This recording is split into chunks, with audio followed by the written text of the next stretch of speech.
Hi, my name is Serafin, and what happened? I was blinded at birth. I was 2 months premature, and I weighed like 3 pounds. And in the first 4 days, they pronounced me dead like 3 times. And I was in an incubator for a month, which created the retrolenophyroplasia, which is the way I became blind. The pure oxygen somehow burnt the lenses of the eyes and grew scar tissue, and it was, to this day, there's no way to remove it. So that led me into my exploration as a person who happened to be blind. In the old days, I was a blind person, and since I grew up and have a little more wisdom, I feel I am a person who happens to be blind and navigating through life. And how I navigated through life is kind of important to share with folks. And it has to do with being a figure skater. I am a figure skater, and I've been skating for 40 some years, since 1968 to be exact. And the skating has taught me so many things: how to feel myself through many dimensions, on many dimensions. It taught me how to feel the layout of the rink. It taught me how to feel when I didn't want to do something, to try to do it anyway. And it taught me how to be comfortable in a very small area. And then I started to remember when I was a little kid, my mom, who just was such a wonderful woman, and she knew I couldn't see with the eyes, but she just assumed that I could see in other ways.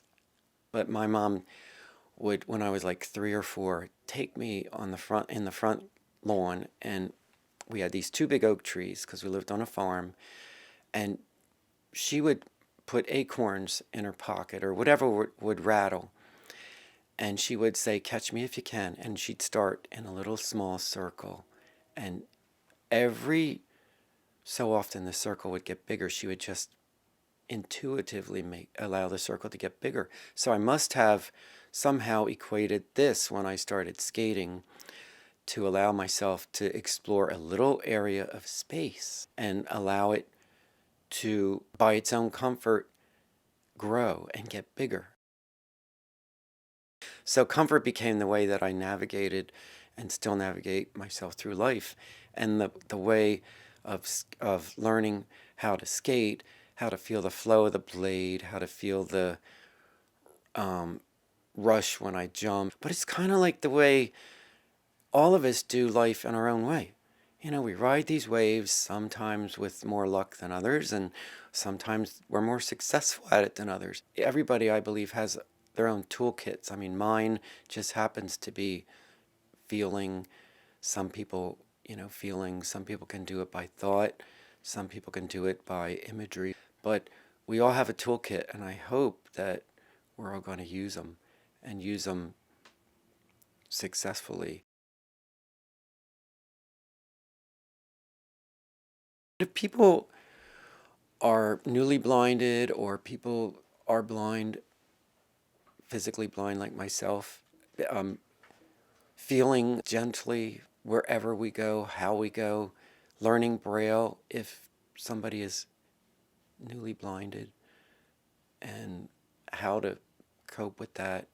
The people that can read Braille, it's a good thing to do, because Braille literacy is very important to me and a lot of other blind folk. And that blindness, it's not the end of the world. It kind of, for me, got me out of the box. Anybody in rehab, blind or whatever, a lot of times the rehab organizations, and it's across the boards, the expectations are like, well, you're only going to do so much. You're not going to be able to do more. And everybody's got to find a way for themselves to feel and go beyond what we think or what we could do, and to feel what we feel we can do, and to feel it so much so that the feeling trumps the thought of doubt. And when the thought of and the desire feels good enough and it's bigger than the doubt, you're going to do whatever you want to do sooner or later, sometimes later.